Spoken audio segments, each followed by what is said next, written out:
En principio, saludarles a todos ustedes, hablarles un poco de la buena alimentación.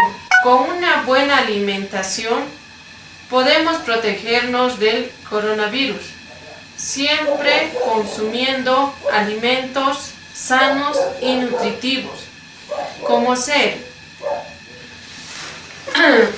la quinoa, el trigo, el chuño, las habas, la oca, la papa y todo tipo de verduras. Alimentos que nos han enseñado nuestros antepasados, nuestros abuelos, nuestros ancestros, para ser fuertes y que nuestros cuerpos tengan buenas defensas, para poder vencer todo tipo de enfermedades. Con una buena alimentación puedes vencer el coronavirus. Gracias.